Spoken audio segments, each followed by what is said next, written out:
Chapter 1. Randell is one of 4 continents in a world where magic is a real force, with 20 different nations and a wide range of mystical species. Randell has reached the age of magic, a time where arcane knowledge has blossomed and revolutionized civilization after previously being governed by myth and the blade. However, in spite of the advances in magical abilities, the political system is still firmly based on feudal customs, with kings and nobles holding on to power and sustaining severe social disparities. Often referred to as the Golden Age of Randell, this era was one of unmatched magical wealth and discoveries. However, a discovery rocked the planet to its foundation on December 29, 1999, the eve of the new millennium in the magic century. A chain of events that will completely upend the planet was revealed together with the will of the renowned archmage Manuel Lucas. The old man's words reverberated over the globe, claiming that anybody who dared to pursue it could access the immense wealth, power, and knowledge he had hidden throughout the nations. Those who aspired to inherit his legacy would take control of their own lives.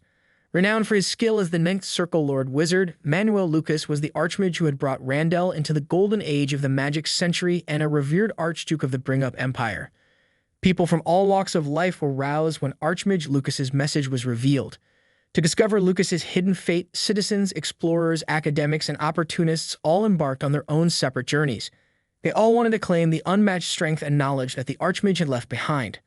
The world was ablaze with rumors as these adventurers set off on their quests, each one more extravagant than the previous, concerning the riches and mysteries that the archmage's legacy might conceal.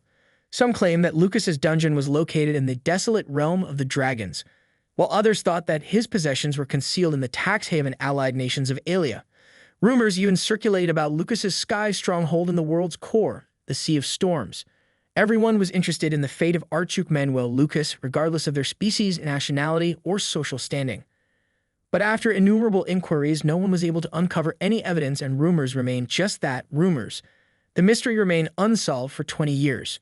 One day, as the system in front of him verified that he had inherited Manuel Lucas's fate, a guy began to perspire. This realization gave him a rush of joy. The butler at Lawrence Castle asked their young master Adrian if he planned to return to school in the year 2007 of the magic century. Adrian confirmed his intention to return the borrowed books with a nod of agreement. Adrian persisted on performing the work himself since he was determined to locate a specific book, even though the butler indicated that he could assign it to someone else. The Viscount Lawrence's second son, Adrian Lawrence, had been reborn with the recollections of his former existence. He remembered clearly how unremarkable his final moments had been. He had previously served in the military and perished in a truck rollover accident. He is only a month away from being released. Upon reopening his eyes, he discovered that he was in the Reinhardt Kingdom rather than the Republic of South Korea. Adrian Lawrence, the second son of an aristocratic family, replaced Kim Mi after her life ended, a property to inherit. He initially struggled with the bewilderment and disorientation of Rebirth. However, over time, his prior life's experiences turned out to be a useful tool for navigating his most recent one. Adrian's memories turned into his greatest asset in spite of the difficulties, influencing how he dealt with his new environment. Other kids his age played mindlessly, but he was enthusiastic about learning, beginning before his classmates. The instructor informed his father that he had never seen someone so exceptional at learning. He expressed gratitude to his teacher, believing that he had fulfilled his father's wishes and been acknowledged by others. Expectations simultaneously. If he had to express one disheartening thing, though, was that he had lost everything. He is aware that the Randell world had a higher level of civilization than the modern one, Earth. He realizes that the only thing he can do in such circumstance is to constantly work to improve his value and continue acting like a genius because his knowledge from his former environment wasn't very helpful. But life isn't simple enough to get by on hard work alone. There was an attempt to poison him when he was 7 years old. His physician informed his maid that he was extremely lucky because, had they acted even a little bit sooner, he would have passed away, prompting the maid to wonder who did it. As Adrian looked at the woman in front of him, his thoughts were racing, knowing that the culprit was too obvious. Despite putting on a front of worry, she was the one who had started this chaos. The official spouse of the Lawrence family, Anna Lawrence, asked him if he was okay while looking at him with real concern in her eyes. The uneasiness in Adrian's chest increased as he looked into her eyes, and his pulse raced. He was aware that to a person of Anna's caliber, the fact that he, a simple commoner, having captured his father's attention, was probably a continual source of concern. Frowning, Adrian rushed to the wall and slammed his fists together, hitting it hard. So what if the plan is advanced in magic? He asked himself, his mind racing. The political structure of the nation is antiquated. Nothing ever shifts. He was aware of the reality. Convicting Anna, a prominent woman, without providing any specific, there would be no proof. The question that kept coming up, though, was why his father wasn't responding. Adrian's stomach churned in shock at learning that in spite of all, the matter was being ignored by the father.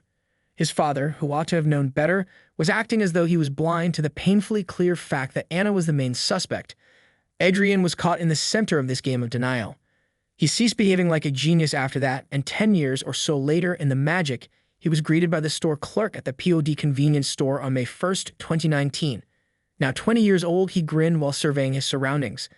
The man inquired if his coworker knew him, wondered whether he was famous, but the woman begged him to keep quiet and clarified that he was the Lawrence family's second young master. When he heard that, the man was startled and inquired if Adrian from the Lawrence family was his coworker. Shouldn't he be among the local lords?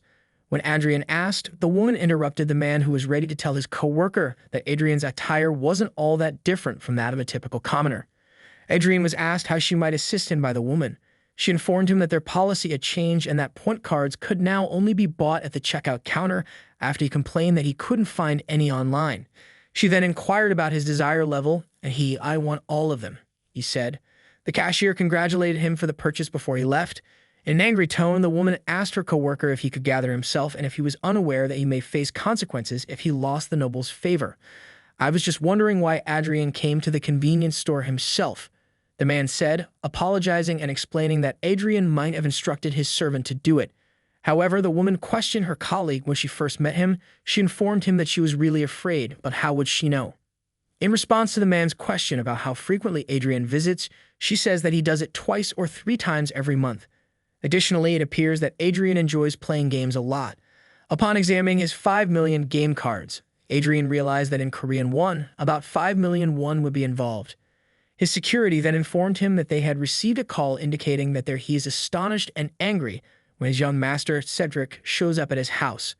When Adrian's mother, Sylvia Lawrence, anxiously reports that he has arrived, he gives her a hug and inquires about his brother. However, Cedric Lawrence, Adrian's half-brother, who was 23 years old, and yelled at him, asking him if he was in his right mind and whether he was wandering around the estate without a car, which irritated him and his mother. Terrified. Although he is aware that Cedric was constantly flirting with girls, he believes that if he were the kid of a noble, he should consider the prestige of the family. Cedric wouldn't even be able to care for himself. He hadn't been a noble. However, he also understands that if he responds, it will only prolong the situation, so he will simply retreat and inform Cedric he will be mindful of his short-sightedness the next time. In any event, Cedric informed him having mixed or common blood is not something to be proud of. When he asked Cedric why he was there, Cedric said that it appeared their father was preparing to. He must have heard about it too, since they forced him to take over a company called Far's Distribution. He is aware that Rondel's noble families make a potent mix by our standards, the politicians and corporations.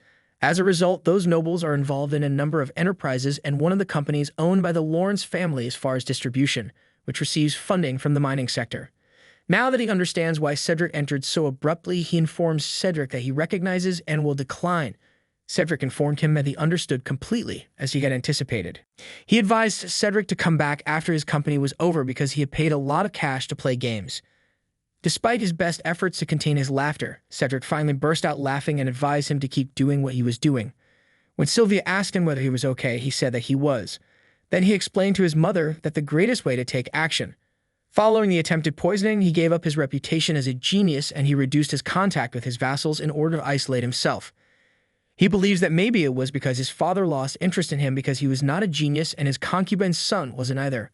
Due only to his father's refusal to accept reality, Adrian had spent 10 years living in the shadow of his apathy and avoiding potentially fatal circumstances. He put a lot of effort into hiding in the background and not being observed throughout that period. He had discovered early on that attracting attention may cause issues, particularly considering Anna's sway over the home. Eager to get away, Adrian and his mother fled the castle when he graduated from the academy, a stifling environment. However, the destruction persisted even beyond the castle's walls. The majority of Adrian's own house felt more like a jail because the maids who stayed there were still devoted to Anna. He heard one of the maids chatting with other people, making fun of Adrian as a coward who was trying to escape the unpleasant life's reality. As the weight of their remarks weighed more heavily on his thoughts, he ignored the whispers and walked by them in silence. He went inside his room and locked the door as though to block out the world. He sat down and reached for the gaming device on his table, feeling oddly at ease with its familiar weight. A thought occurred to him while he held it. Am I escaping reality through games? Although the question persisted, it was irrelevant at the moment. The screen came to light briefly, and for Adrian briefly lost himself in the virtual world, removed from the harshness of his own. He had access to Chronicle Online according to the game. Knowing that, he grinned. No way. He was informed by the system that he had successfully completed the first stage of the Fate quest. It examined his personality and showed that it had brought his character and his actual body of life. With pride, he said that if he wanted to keep an eye on someone, they should do the same in the online environment. The algorithm then alerted him to the fact that his skills in Chronicle Online will affect his life in real life. Chapter 2. When Adrian first started attending the Royal Academy 10 years ago, he was given the task of researching Manuel Lucas for one of his projects. He discovered something surprising when he learned more about the fabled archmage's life, Lucas's family crest. To Adrian's amazement, the pattern seemed like a word from English. Regardless of how he looked at it, the similarity was striking. He pondered how English might survive in a world like this. He initially brushed the idea aside, telling himself it might be a coincidence. After all, this can be one of the many mysteries that exist in the world. However, the more he thought about it, the more a possibility emerged in his mind. Could Manuel Lucas like him have they arrived from Earth? However, he was aware they couldn't draw any inferences from that little detail by itself. However, Adrian quickly found additional information that would support his suspicions that are hard to deny. He discovered that Archmage Lucas had left behind a final note prior to his passing. He wished to once more stroll along the California beach with a woman named Mary. California and Mary, two names Adrian had never heard of, were places and individuals from unheard of, but obviously important to Lucas. Adrian was highly affected by the Archmage's words. They were the words of someone who had lived another life, one that was related to the great man's ultimate intentions, to the planet Earth. Adrian found it impossible to ignore this realization or to get rid of the notion that it was the secret to something greater, something that existed outside of this world. After recording the Archmage's final message, he discovered that the bee, who remained by Lucas's side till the end of his life, also had those names on file. As a result, he determined that the great Archmage of Rondell was an Earthling just like him and that it wasn't a coincidence. Once he was satisfied, he looked into Manuel Lucas more, and from every angle, there was evidence that Lucas was an Earthling. He followed the trail Lucas had left behind using his prior life's knowledge of Earth. He was excited when he eventually acquired Manuel Lucas's legacy. He believed he could now stroll along a flowery path, but his concerns were confirmed when he was ambushed from behind. He felt a sharp pain as a blade struck the wall behind him, and he understood that after the real hardship has really just begun in acquiring the legacy. He questioned if he could effectively combat this emerging danger. The legacy of Archmage Lucas was concealed in a surprising place, online within a virtual environment. He thought that even if this virtual environment was, even though it was painstakingly created to mimic reality, it was still only a game, and in general, suffering should be ignored. But he experienced the agony in real life and had to fight constantly. He struggled. Additionally, he thought that the notion of the legacy gaining synchronization between the game and real life felt like a fantastical tale that no one would ever believe. He ducked as a goblin swung its sword at him, quickly stabbing the goblin, and he delivered a crucial blow to the face with his sword. According to the system, he had healed himself and advanced to level 10 after completing the first part of the Fate quest. Additionally, it told him that he could switch employment at this degree. The system then told him that the chief god, Ariel, had transferred him to a hidden location and he found himself in a new location. His character's initialization and synchronization with his physical body were initiated by the system, enabling his skills in Chronicle Online for a real-world reflection. Because synchronization caused it to take longer than he anticipated, he was forced to curse in frustration. The system asked him if he wanted to go to the second door that appeared behind him. Floor of Manuel Lucas Magic Tower. He said emphatically yes as he moved toward the door. He entered a library as soon as he stepped out the entrance, which was as opposed to the first floor, which was empty. He pondered whether the chest in front of him was a treasure trove after realizing that the bookcase was crammed with books. He was informed by the system that he had amassed 5 billion in loot, which was in Rondell's currency. Instructed him to access the account in order to obtain the deposit. Additionally, he can receive it as online cash if he so chooses, but for now, he is just happy that he has a reward and feels as like one has materialized. As he thought, he grasped his benefits, that the system indicated that he had established one circle, even if it was unfortunate that he was unable to receive so much money. Regarding the creation of the circle, he had been given the work of the mage. In real life, a circle has also been formed on the coordinated body, and he is aware that the true worth of fate is not money, but rather that in the first place. The system then warned him against ending the game because it would require a lot of force for a coordinated body to stop. He was thinking as the circle formed about him that, until since he had never experienced the presence of mana in real life, he initially believed that the mana points that were shown with health points were just mana. He learned from the system that the construction of circles has been finished, causing him to sense mana moving through his chest. Although he acknowledges that the procedure wasn't simple, he discovered that the real power of fate was the synchronization between the game and real life. Since he was certain that those books were also a part of Lucas's work, he questions whether he can learn a technique that works for the one circle that has been established. However, the system alerted him before he could pick up a book and asked if he wanted to look it up. Certain things which led him to believe that it was very practical because he saw that there were a lot of books and wondered when he would have time to read over them all. However, he anticipated it from Manhwa Lucas, the greatest magician in the world. A second later, he was suffering from a severe headache and was resting on the bookshelves. He believes that simply touching the talent book to learn magic and skills is convenient, like in games, but it hurts and is unpleasant to etch the principles into his mind. Nevertheless, he bears it and grasps a book, aware that it is the final one. Next, the system informed him that it was a book on circle concealing techniques that had mana-concealed circles, and was ineffective against top-level detection artifacts, mages beyond the 7th circle, and knights with Aura Master level. He is aware that it is the most important talent he requires, and it seems as though they are aware of his situation. After acquiring it, he experienced vertigo and another excruciating headache. He felt his surroundings shift as a result, and he sank gradually, but he simply smiled and believed that Manuel Lucas's fate was not something he had much hope for. He was on the ground, aware that he had only made one progress and that there was still more to do. He also promises to do everything in his power to ensure that he and his mother have a trouble-free, comfortable life.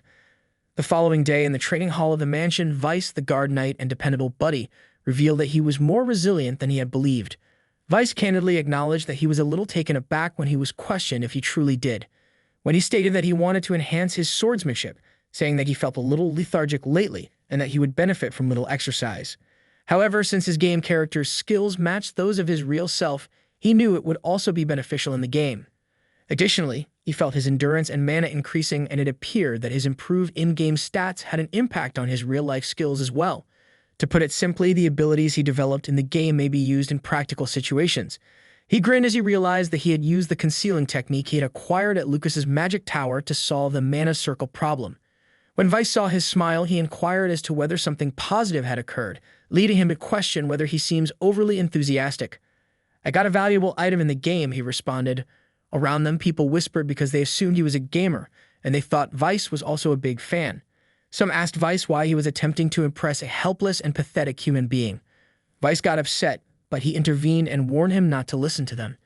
Even though he knew it was all a charade, he was grateful that Vice had spoken up for him. He had to seem unimportant to keep from attracting, and the greatest thing for him right now was to be ignored as a worthless person and to get Anna and Cedric's attention. When he signed into the game a minute later, Chronicle Online welcomed him with open arms. He recognized what he most needed to increase his income and improve his skills.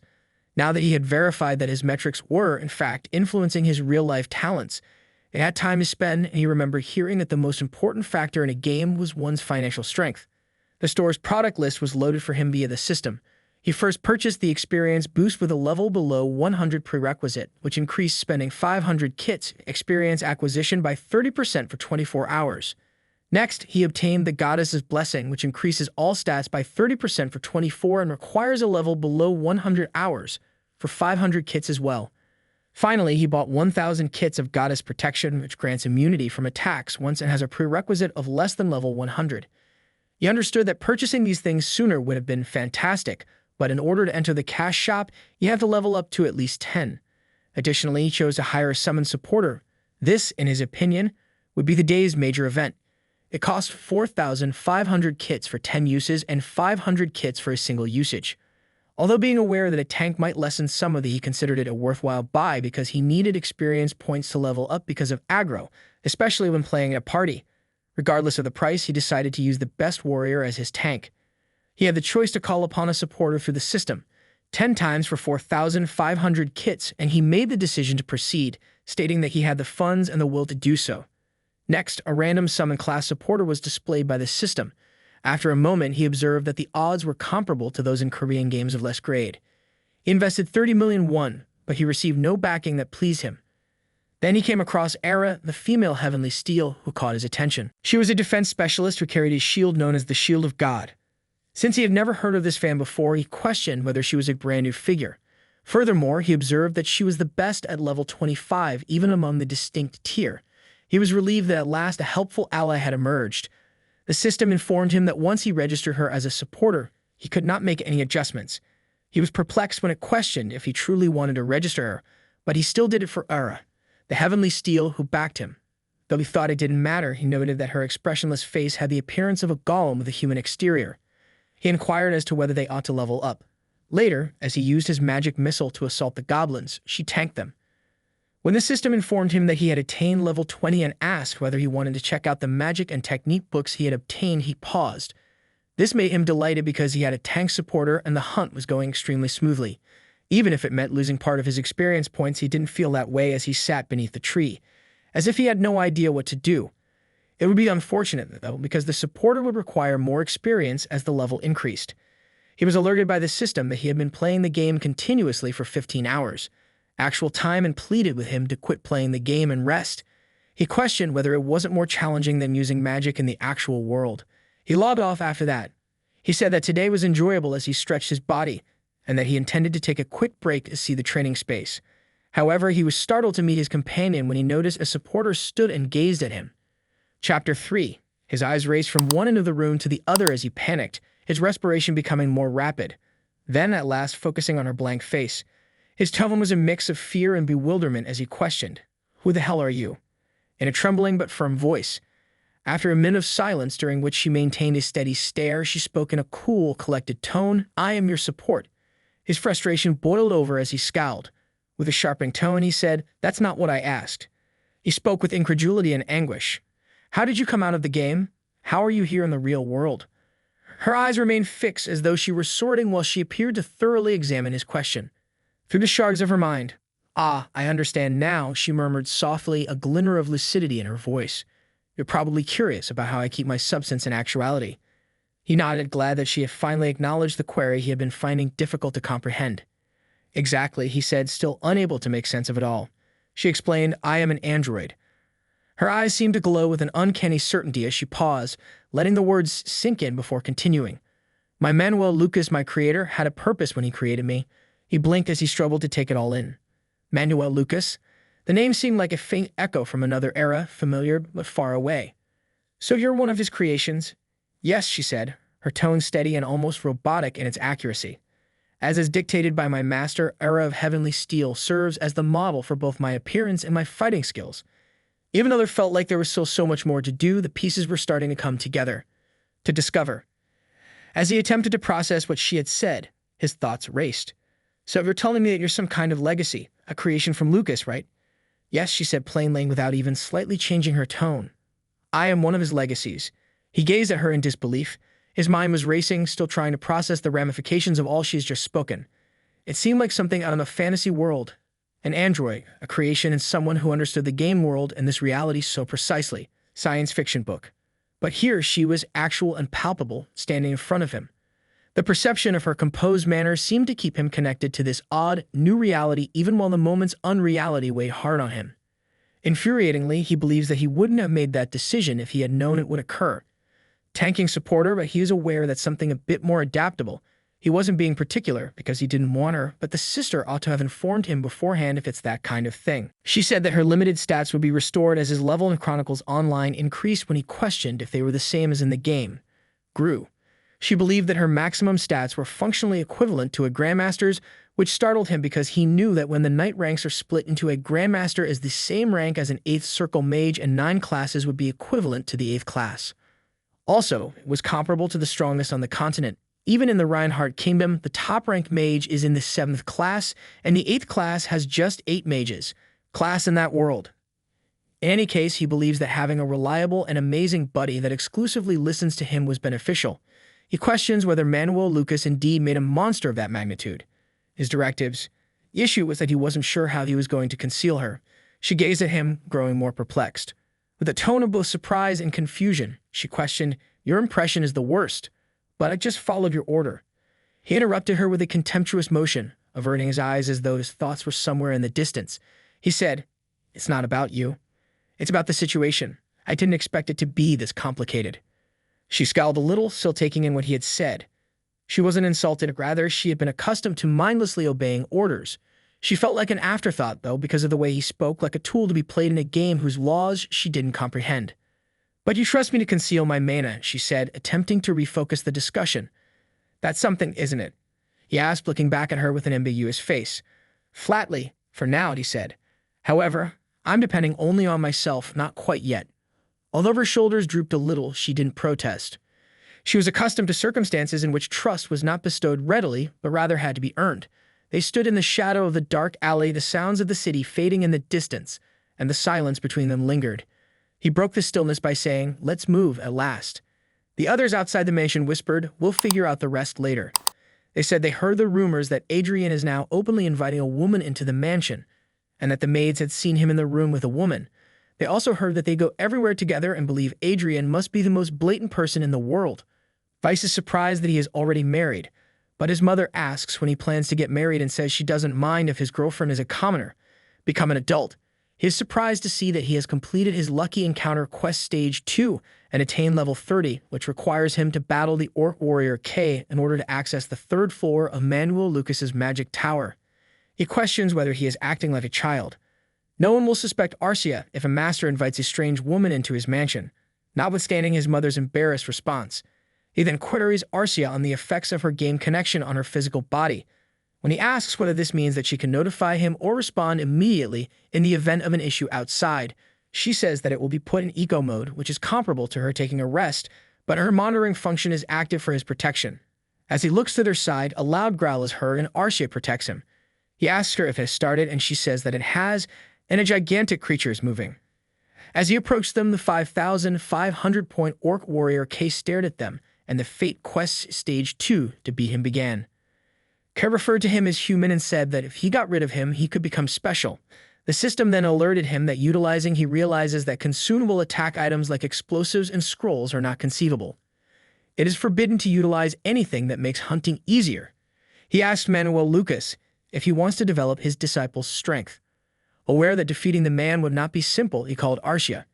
K told him to die as he swung his sword forward, but Arcia was startled and perplexed when the blade struck his shield and caused it to slightly bounce back due to the force. He aimed his magic missile at K and launched an attack, learning from the system that his attack crit had reduced K's life points to 4,300 as they fell steadily. He was grateful that he thought that if it was a monster of the same level, he could simply one-shot kill it, so he covered his entire body with top-notch gear because his magic missile's potency had reached that of a first circle. However, he heard a sound to his side and K attacked. He thinks it was weird and observes that despite K's ridiculous health points, he was obviously seriously wounded. Luckily, Arcia stopped it in time with her shield. He asks whether K is unusually tough. Even though K keeps hitting Arcia's shield, he is aware that if K hits him even once, he will die, and he is happy that Arcia is with him. It would be untrue for him to claim he wasn't anxious when an adversary charged at him with that level of force. He is aware that he thought that at that level he couldn't allow his fear to control him, so he used his magic dig or earth digging magic to make K trip and fall hard to the ground after he had already perished once. Impaired his judgment. He then told Arcia to keep K from getting up while he was assaulting him, and she complied. He continued to assault K, who had 3,900 health points. With his, he teased K that he was persistent, which made K even angrier and caused him to fire his sword again. But he simply pointed his finger at K and said that it would have been better to put the sword down and act instead. Magic missile until K got up with 50 health points. The system indicated that he had cleared fate after he employed various ground methods. Then he used his power and magic missile once again to defeat the Orc Warrior K Quest Stage 2, and that the prerequisites for the Magic Tower's subsequent sections opening had been fulfilled. Hence, the third floor of Manuel Lucas's Magic Tower is now open. At the same time, Anna asked Viscount Lawrence what he was thinking about when he was silently staring out of the window of his office. Viscount Lawrence gave Anna a wordless look. After informing him that he was alone and that it was late at night, she questioned him about whether the rumor that Adrian had brought an ordinary woman into the estate was the reason. Merely shouted her name and handed her an envelope, which contained a convocation order of local forces stating that the troops from each area had been assembled to create local forces due to the growing likelihood of war against the Krone Empire. The Western Command will get 5 vanguards, 50 knights, and Viscount Lawrence, 1,000 soldiers. Anna pleaded with him to send Adrian because Adrian simply plays the game every day, but he remained mute when she inquired if he was preparing to send Cedric to combat. Day at the mansion. She informed him that Adrian should occasionally play his part as a member of the Lawrence family, but he simply questioned her if she would call upon Adrian and use him when needed after leaving Adrian alone for so long.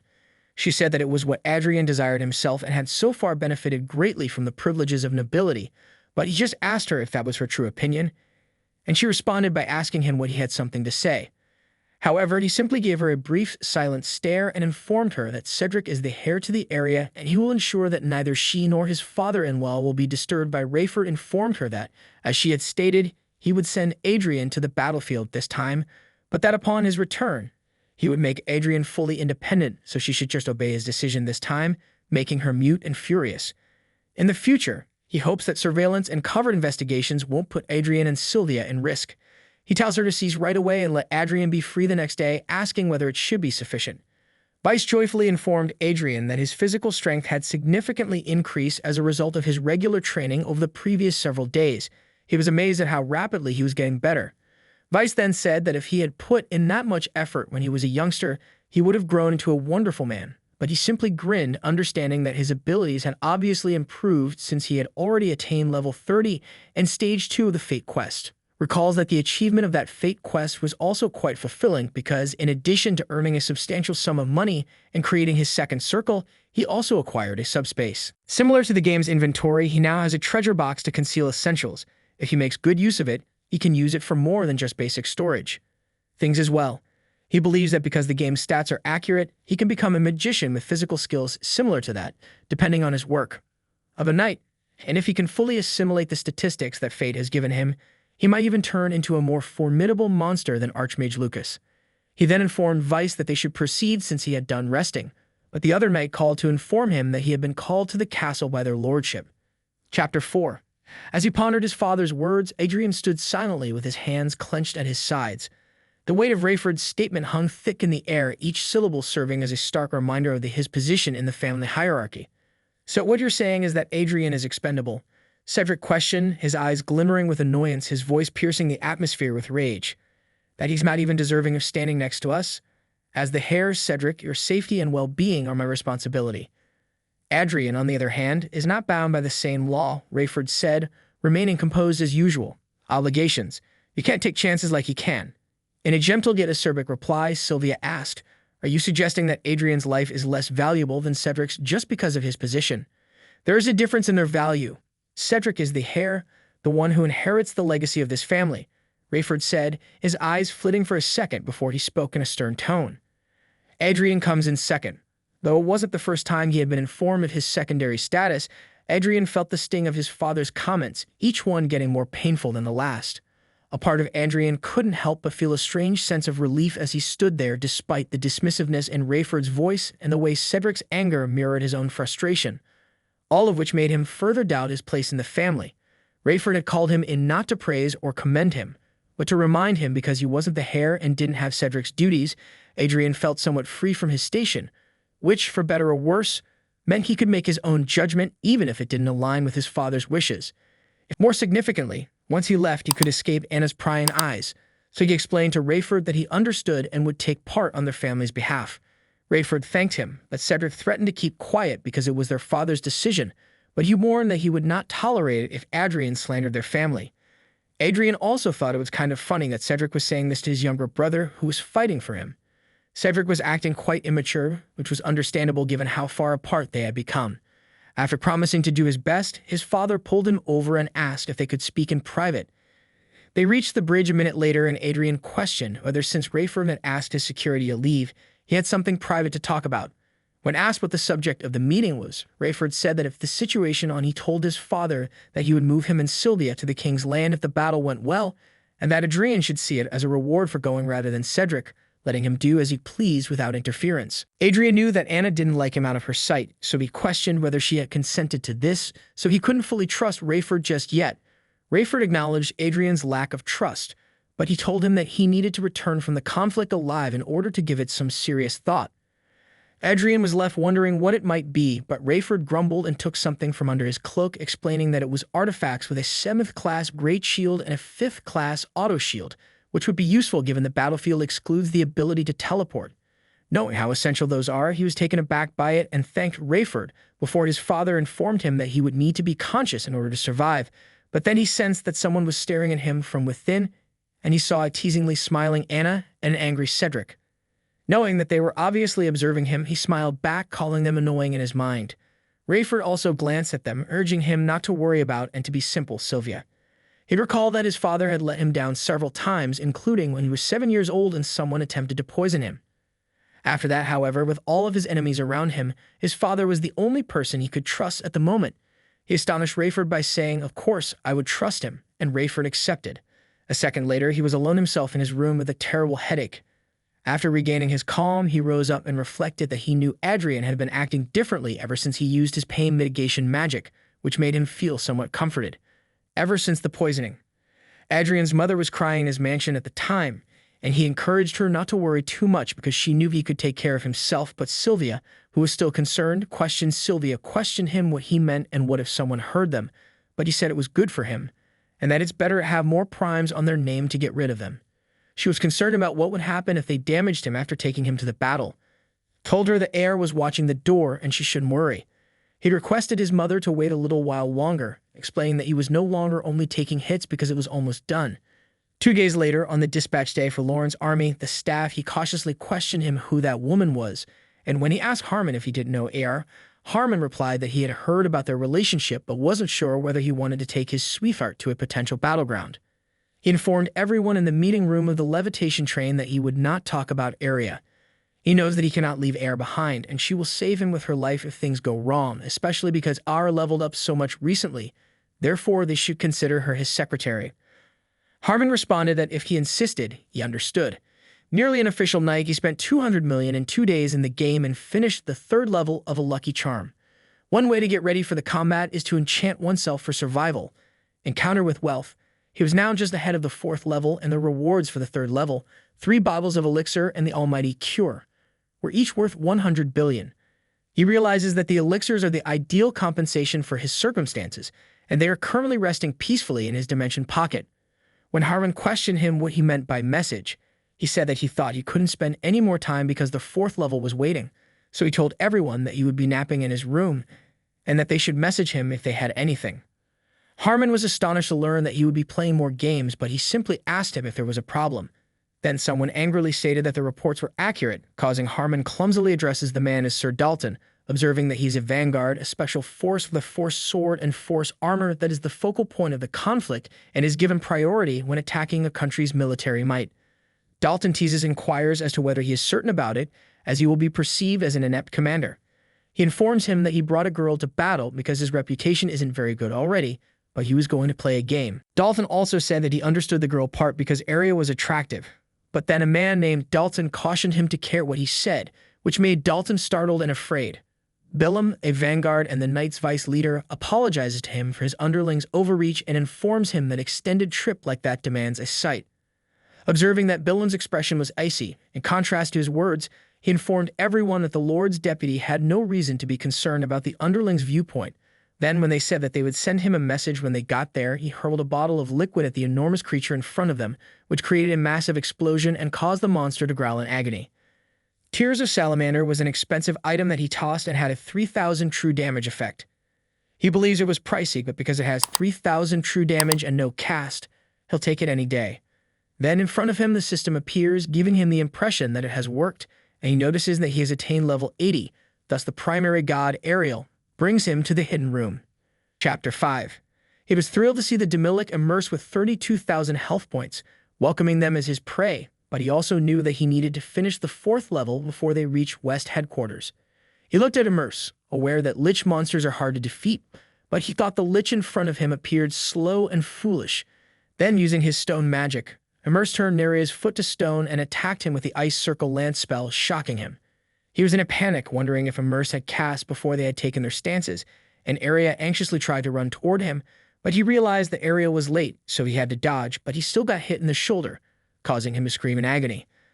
Immerse laughed and told him that he could hear his bones being crushed and his flesh being torn apart, that he was on the ground shaking in agony while he believed he had dodged it, and that the pain was preventing him from thinking clearly. He was also annoyed by Immerse's laughter, as he thought he heard Immerse laugh somewhere, But then he remembered Cedric, which infuriated him, so he forced himself to stand up while Immerse laughed and told him to remain motionless. Then, Immerse uses Fireball to attack him, but he just dodged it while running forward with Area in front. A second later, they appeared near Immerse. Then he used his heal magic to attack Immerse, making Immerse's health points drop to 29,000. He ordered Area not to give him time to cast, to which Area replied yes. He knows that the best way to go against a lich without a priest is to enchant their equipment with holy attributes, and they continuously attacked Immerse with it, knowing that the solution was holy attribute. Beat up, Immerse, who was being attacked, asked them why they were doing physical damage with a staff while sneakily casting and cast a firewall, which released a huge wall of fire. Immerse says that if he can distance himself with it, he can win.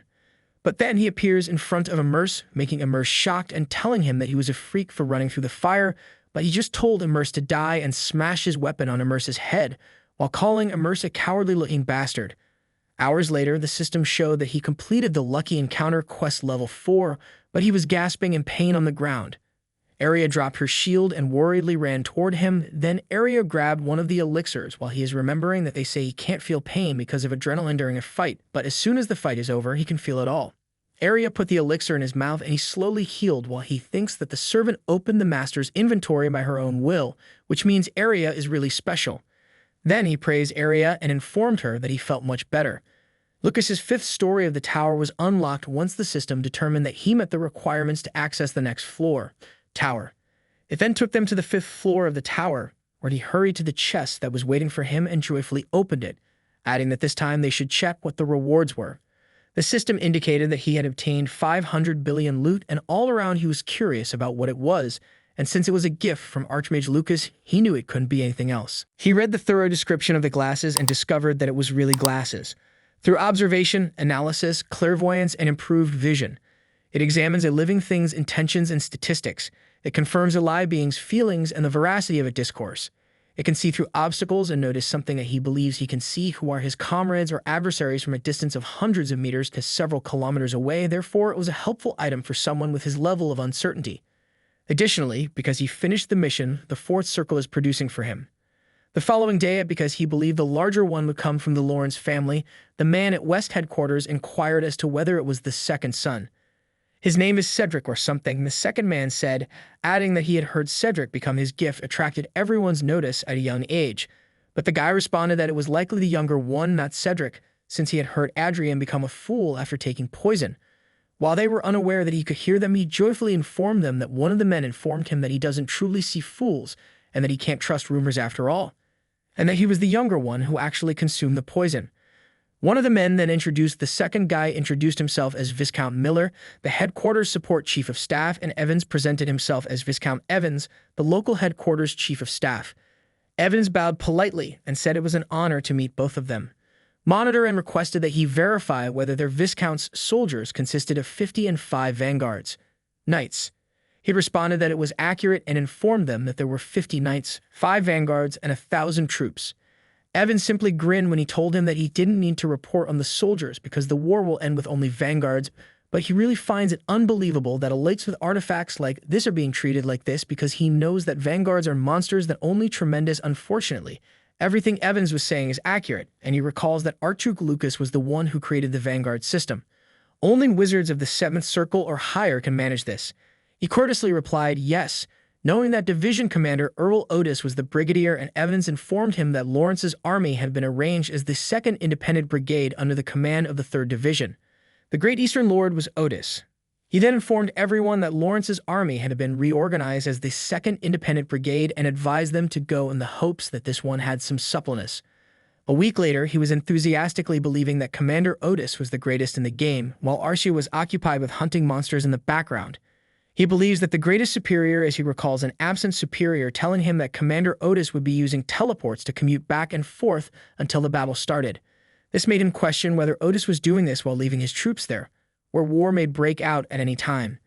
He is aware that Otis's behavior was ridiculous, but it benefited him because it gave him the freedom to play the gang without worrying about anything.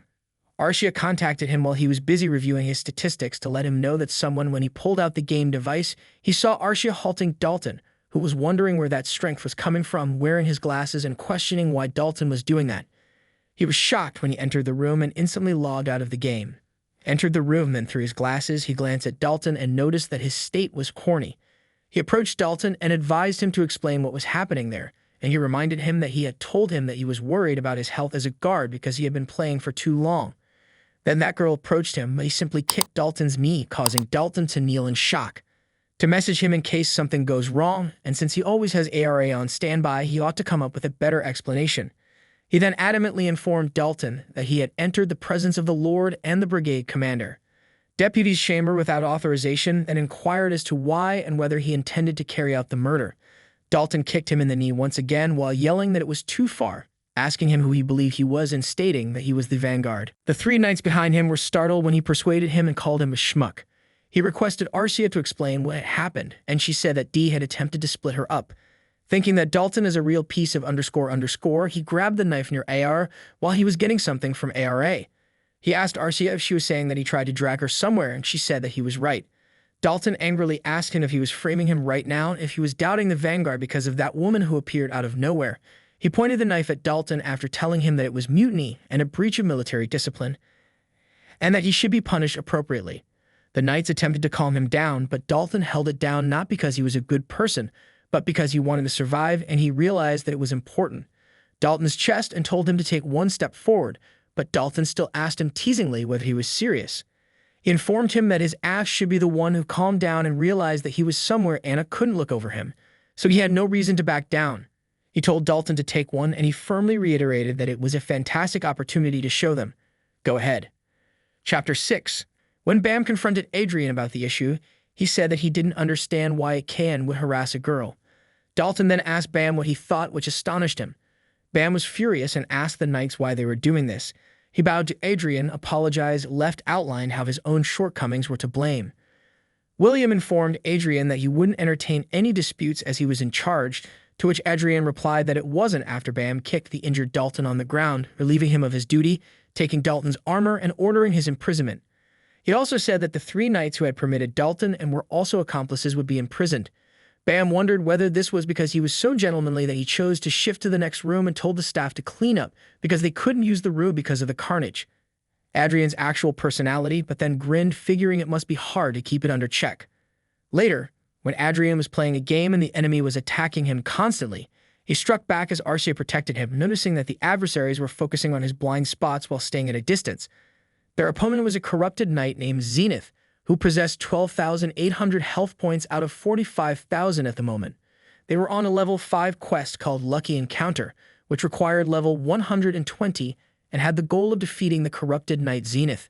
They were rewarded with entry to the 6th floor of Manuel Lucas's tower, but then Zenith shoved Garia out of the way and charged at Adrian, telling him to die as he swung a sword at him, but Adrian deftly sidestepped it, leaving Zenith confused. He was startled to see something approaching him. Adrian unleashed his magic power as Aria slammed her shield hard into Zenith's face, defeating Zenith in the end. Zenith let out a dejected sigh and said Adrian was only a tool for his own development before the system revealed that he had gained 2 trillion loots, too much to put in an account or exchange for cash, after unlocking the 6th floor of Manuel Lucas's tower. The system then appeared before him once more, indicating that he had obtained Istro staff, robe armor, and online currency. This led him to reflect that it's always wonderful to see such benefits. Shield, a short sword, and an arming sword. He claimed that the robe and staff were the only pieces of equipment needed for a wizard, and the other items were for AR. He also thought it was a good idea to carry extra equipment because he knew Archduke Lucas wouldn't supply regular weaponry. When he asked the knight what was wrong, he said that he sensed a peculiar energy, and he reassured him that he was simply checking on artifacts, so there was no need to fear.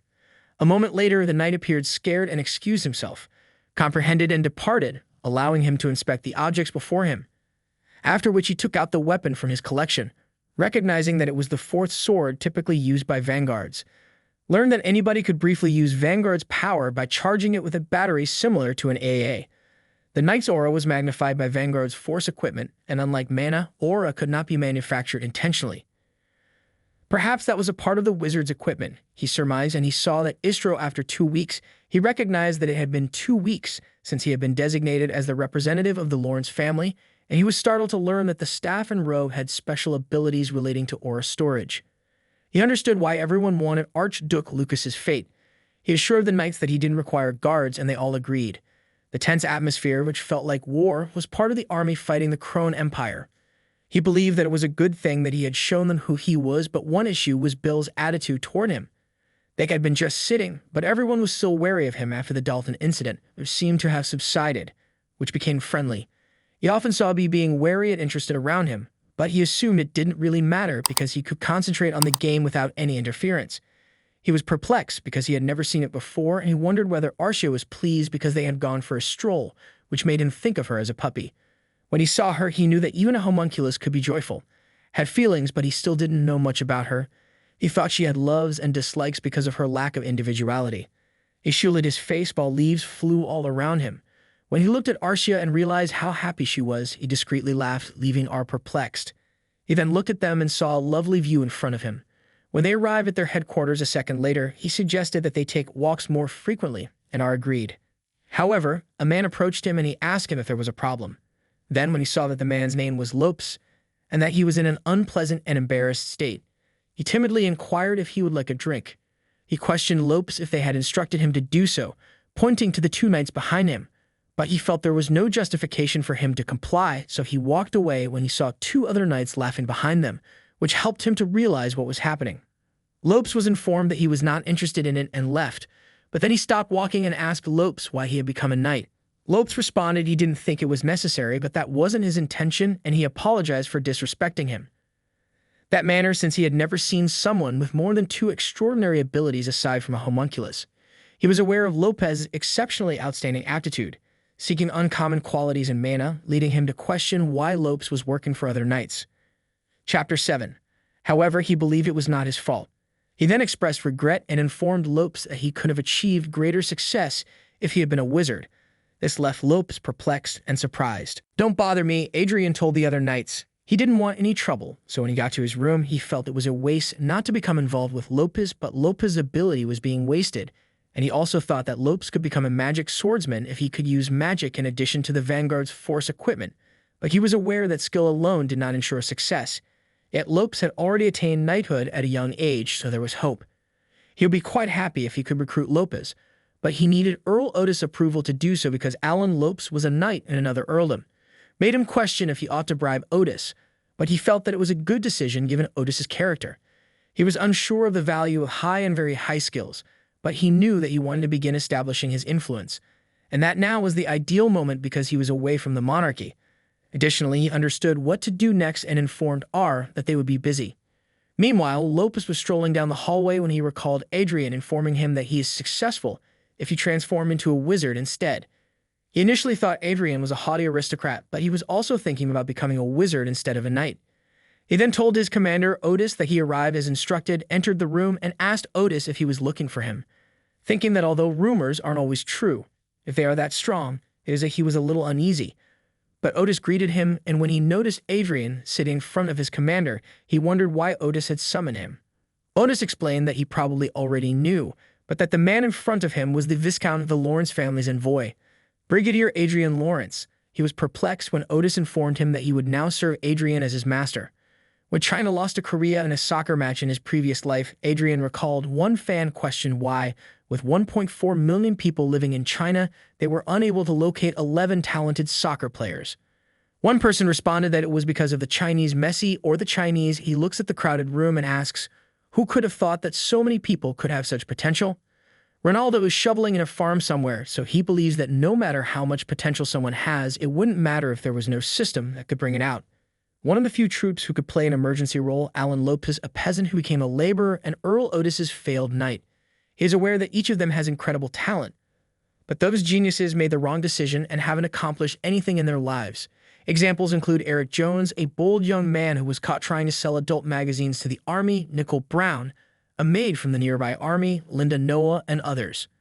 Linda questioned him if he truly believed she might be a magician after removing herself from his presence. Since the test yielded a negative result, he explained that the equipment must have malfunctioned, but she was still incredulous. He saw that Linda's mana was very high, and her intelligence and learning capacity were also high. He is aware that he had to pay $400,000 in bribes and even a down payment to recruit Linda, but he also understands that no one would comprehend his actions at this time. It is reasonable to be skeptical, and Barbara assured Linda that she didn't need to question her master's orders and that they were simply following his instructions because he was paying. He noticed that Barbara's her aura was strong and her physical ability was quite high. Then he recalled that Barbara had a particular skill and had come with Nickel Brown to train in sword aura. He didn't know why, but he felt that Barbara nearly wasted her life by doing nothing but work. Barbara pays close attention to him. After asking them if they had picked their clothes, he informed them that they were in the royal palace, 100 kilometers from the barracks, and he saw that everyone was a little frantic. He believes it was likely their first time in a high-end store. After someone told him he would choose it, he said it matched him well. Eric Jones is a powerful political figure, has a lot of administrative authority, and does business well. He believes that Eric's skills could be more valuable and uncommon than magic or swordsmanship, so he tells him that he will fulfill his lord's commands. Then he urges everyone not to look at the price tag and pick what suits them best. He understands that even if they are talented, they will be useless if they are not nurtured, so they will begin training away from their military bases and receive specialized instruction. Additionally, their attire must be appropriate for their new surroundings. Later, when they saw the location, they were astonished and asked him if they would be staying there. He said that they would, and the butlers, and since slaves were already employed, their only priority going forward should be their education. He informed them when he was delivering the funds that, in addition to the down payment, he would after he informed them that their monthly compensation is 20 million loots and their yearly salary is 240 million loots, and that the terms of their contracts are the same regardless of their prior rank. They all promised to try their best. He assured them that their compensation would obviously improve if they demonstrated that his intuition was correct, and he understood if their development was above his expectations. It was slow, even though they tried their hardest, so they should put in a lot of effort to keep him happy.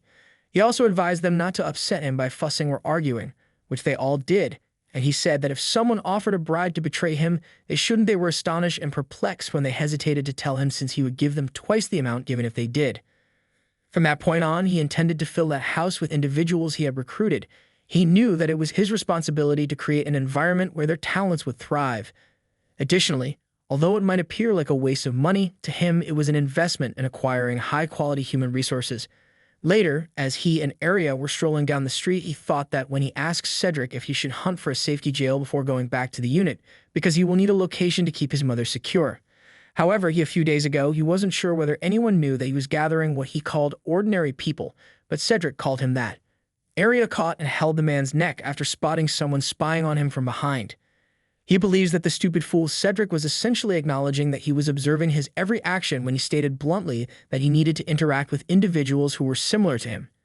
He simply questioned the man how he found him there and said that it appeared as though he had teleported from the royal palace without an escort when he was asked what it was. He said he was very certain he had the man disconnected when he took the knife from his waist, but the man informed him he had no idea what he was talking about.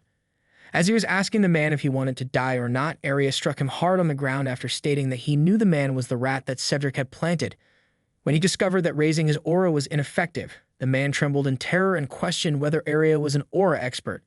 However, he later recognized that she was not just any lady and that he would die if he remained silent, so he informed him that he would say anything. A few minutes later, he tapped his sword to the man's neck and informed him that he had it and that he had used Cedric's rat at the teleporting office to find his whereabouts.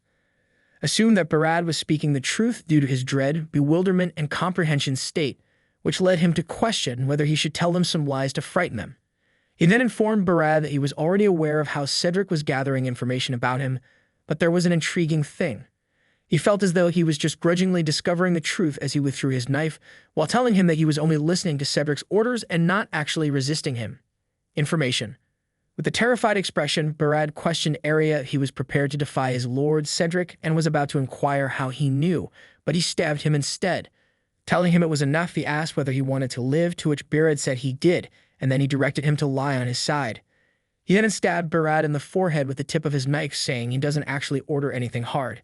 He ought to provide him with a daily report, stating that he was merely carrying out what he asked Barad whether he understood, to which Barad frightfully answered, yes.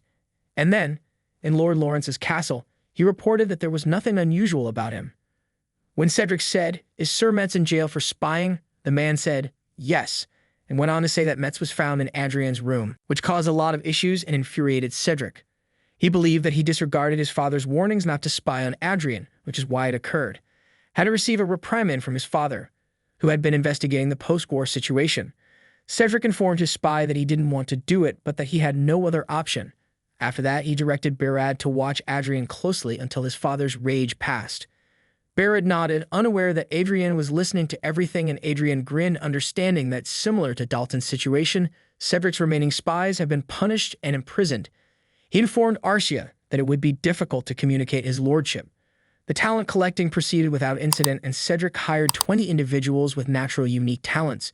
Eric and Alicia, the half-elf and former administrator of Allies who handled the Adrians, started the game and found that he was level 159. He was excited because he knew that everyone was working hard and he couldn't just sit around. Gifted Academy was trouble-free, said that he could become a 6-circle wizard if he leveled up one more time. He checked out, aware that he was now on the front lines, but was taken aback when a system notification appeared informing him that an emergency had occurred and their division commander had issued an emergency order. It would have been a major issue if something had happened there. He emerged from his room and frantically asked Miller what had happened, to which Miller replied that the Crone Empire sky. He questioned whether everything had been quiet before the storm, since Fortress had crossed the border, and they were now attempting to obtain information. Chapter 8. As they assembled in the conference room, Otis informed them that after the local troops had, after being told to wait, they ought to place the soldiers on the Leviathan train so they could be sent out whenever they wanted to. For a while, they would spend all of their time sleeping and eating inside the train. He was glad to be there, but troubled that Otis had checked out earlier. Commander Otis then informed them that going forward, spatial coordinate interference had. He was thinking that if Otis wasn't there, they shouldn't even consider teleporting because it would be suicide. Started over the entire front line bordering the Crone Empire, Otis stared at him and said, "From now on, I'll cut off all personal communication between troops except for Colonel and above." Without a commander, they would have had to organize all that. Fortunately, the Crumb invasion happened during the day. Ranks, therefore, they should only converse by radio. He warned him to be cautious and not assume he was an exception. He grinned, aware that he was the target of the warning, but he mentally told Otis that he won't stop him from playing games. Then Otis yelled that everyone should always be prepared because it was a war, and they all said that they were. He got up quietly, understanding that it was actually the war, but a moment later the system informed him that he had reached level 160, defeated the twin-headed ogre monster Tazit, and gazed at the dying ogre, wondering if it was how he hit the 6th circle, concluding that it was worth it. He recalls Harmon asking him if he was actually playing his game, and he said that if he was discovered playing while everyone else was prohibited from using their gadgets, he simply informed Harmon that he understood and gave him the order to command the unit. Though he knows it is more important to him, he feels horrible for Harmon. Then the system indicates that he has been given $10 trillion in loot and that the funds would be stored at the Alicia Union Bank. Then he hears something and notices a massive. He is aware that there should be a sub-supporter in that game, but the system indicates that he has been given the supersonic Black Eagle, a combat support eagle, which an archer may have, and there isn't enough information. He thought that he could be more adept at discovering information in the real world and in the game system, so he logged out. However, when he sat up, nothing was there. So assuming it might be outside, he walked outside. He goes outside to survey the area, fearing that a large black eagle may show up as Arya did at the time, and that mayhem will ensue. He then looks about them when Arceus spots something and points to the sky, alerting him to its presence. It descended, causing the knights to fear and anxiously instruct him to avoid it. But when it flapped its wings, the knights were flung aside, leaving him and Arya still. It glared at him, making him astonished. It bowed to him politely. The Meg was going to assault it, but he stopped them with a raised hand, revealing it to be a chimera with the bones, and his basic option is a suicide dive, and its leather of a black dragon has a very fast healing rate and a body that was not easily wounded, even by an aura blade. However, he saw that it only had one talent, the shared vision, and he patted its head, thinking that, similar to how he believes that the condition is likely to clear a quest, but he is unsure of how and under what circumstances Arya needs to acquire further talents. Although he recognized that shared vision may be useful because it's like obtaining information at the speed of sound, the suicidal plunge was beneficial. He was startled when one of the knights called him in concern and inquired what it was, which made him realize that he had been so preoccupied on the Black Eagle that he had failed to notice other people. He cleared his throat, assuming there was nothing he could do about it, and then he held out his hand to ask the eagle if it would want to accompany him. The eagle placed its beak softly on his hand. The knights were perplexed as to why it wasn't attacking, and if it appeared as like they were sharing their affection. But he hesitantly questions why he even does such truly embarrassing acting and feels as though it's about to happen. Later, bite him back. Due to the war's expansion to the entire western frontier, which was an all-out conflict, Rather than tiresome, localized, small-scale conflicts, his brigade is making his debut and he is unable to access his game since the communication network is cut off. Suddenly, one of the knights informs him that the platoon of vanguards from the Crowan Empire is approaching, but he advises the knight to remain calm and retreat to reorganize formations. When he asks Bam to lead the vanguards, the knight says yes, and he quietly sips his tea, reflecting that despite the fact that it's only a game, it feels like he cannot pass away so quickly. He asked Harmon, who was staring at him, what it was, and Harmon said it was nothing. However, when he turned back to the television, he was startled to realize that when he saw that the enemy vanguards were about to strike, he ordered the 2nd Battalion to rapidly deploy the energy shield. The battalions did just that, and the enemy attacked in the direction of the shield, and when it struck their shield, it exploded loudly, forcing everyone inside to take their places. He was startled to see how powerful an attack from that distance was, and observed that it wasn't merely a test. He also knows that it is rather evident who will prevail in a battle if there isn't a 7th circle magician or higher.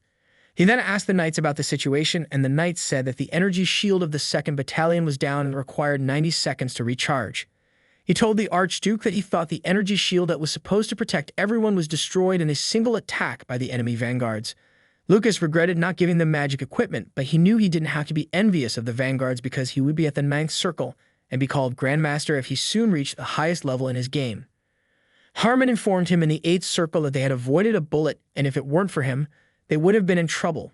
He gratefully credited his good fortune. He looked at his monitor once more and saw that there was little difference in the strength of the enemy attack force. He was aware that the Crowan Empire possessed 2 sky fortresses, but they were far smaller than theirs, probably mass-produced for invasion. Harmon said that the true problem was the size of their fortress, which was modest. Intelligence, the ground was at a total standstill. Reinforced strongholds were in the sky. Vanguards were on the ground, and it was the first time the enemy had used them. The variables appeared to be elsewhere. He said the monitoring was intense as he observed it, and then he noticed the system showing the enemy's bridge and weapon detachment in progress. All of a sudden, the knights laughed, believing their enemy's fortress had been destroyed, but he was astonished to see it overflowing. They were confused when their enemy's fortress crumbled. Something had dropped, and their machines attacked the falling objects inside the fortress, with mystical ability confusing him. Chapter 9. He abruptly became aware of something and gave them the urgent order to communicate with the stronghold, shouting that a suicide strike was impending. Then, a fragment of there was a huge explosion when the opposing fortress fell on theirs. After learning of a suicide bombing, the army was in a panic before the explosion in the Sky Castle, and the captain gave the order for everyone to immediately begin a retreat and fire anti-aircraft rounds and collect all personal weapons. Adrian saw that it was about to crash, so he deployed his powerful shield power to defend their stronghold right away. Their fortress was protected even though the enemy struck and damaged the shield he built. Adrian felt nauseous from the amazing shockwave, but the stronghold was safe. He gazed up, knowing that all the artifacts would have been blown away if he hadn't used them in time.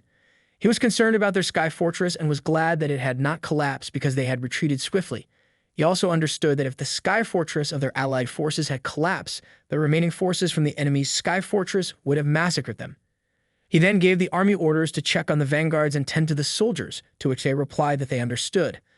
A moment later, Otis joyfully praised Adrian responded that Otis flattered him, but Otis questioned him what flatter meant. Otis told Adrian that his performance that day was outstanding and complimented him for his hard effort. When Adrian clarified that he understood Otis was complimenting him, Otis informed him that the damage would have been enormous if Adrian hadn't observed the self-destruction. At the same time, suicide bombing attempts were made on other battlefields, but their unit was the only location that successfully protected the stronghold after spotting the anomaly beforehand. Adrian was also told by Otis that he had conveyed to the local commander that today's triumph was. Adrian thanked Otis, who respectfully informed him that it was the responsibility of the superior to make sure that their subordinates receive the proper acknowledgement when they make a contribution. Adrian grinned, wondering why Earl should receive such a respectable prize. Otis was unexpectedly sensible. After that, Otis said that there were some odd stories circulating regarding Adrian. When Adrian questioned what rumors Otis was talking about, Otis said he had heard tamed a mystery huge eagle. Adrian attested to this and stated that he was unaware of the communication aspect, but that the Black Eagle's communication style was genuinely mysterious.